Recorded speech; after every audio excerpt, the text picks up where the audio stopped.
Hello friend, অনেকদিন পর তোমাদের কাছে নিয়ে চলে এসেছি আর একটা আমার নতুন রেসিপি আরএন কিচেনের তরফ থেকে।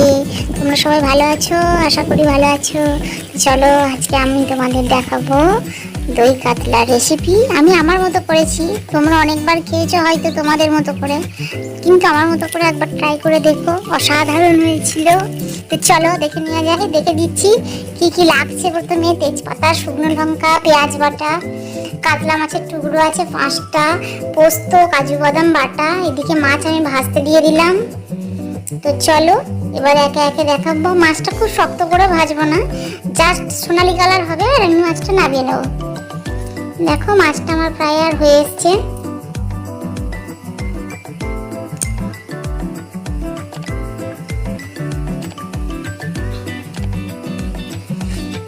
দেখো কত সুন্দর ভাজা হয়েছে মাছটা, খুব শক্ত করে আমি কিন্তু ভাজছি না, পিসগুলো একটু বড় বড়ই ছিল যদিও।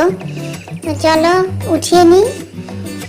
তারপর ওই তেলের মধ্যে দিয়ে দিলাম তেজপাতা, শুকনো লঙ্কা, একটু শুকনোর পর আমি দিয়ে দিলাম পেঁয়াজ বাটা।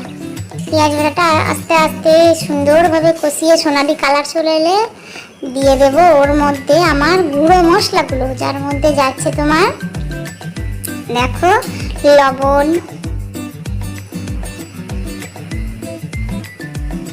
তারপর আবার একটু নাড়িয়ে নিলাম। এইবার তোমার দিয়ে দিচ্ছি কাশ্মীরি লাল পাউডার, রেড চিলি, এবার দিয়ে দেবো জিরের গুঁড়ো, হালকা একটু ধনে পাউডার, ব্যাস আবার একটু নাড়িয়ে নেব।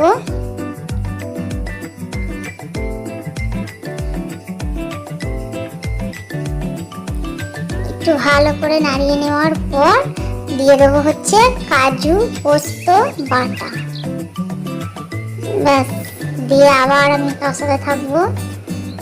একটু ভালো করে নাড়িয়ে যখন ওটা থেকে তেল ছেড়ে দেবে তখন আমি দিয়ে দেবো হচ্ছে আমি ফেটিয়ে রেখেছি অল্প একটু চিনি দিয়ে টক দই, সেটা একটু পরে ব্যবহার করব এটা কষানো হয়ে যাওয়ার পর।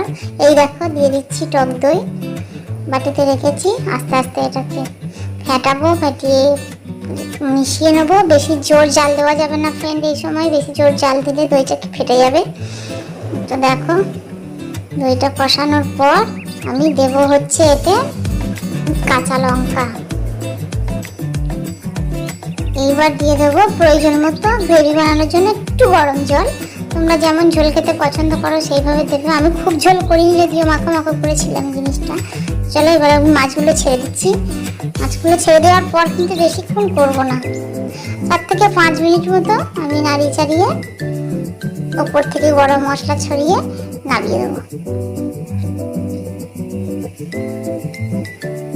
দেখো দিয়ে দিচ্ছি একটু গরম মশলা, এটা আমার হোমমেড গরম মশলা, আমি নিজে তৈরি করেছি, কোনো কিনা গরম মশলা নয়।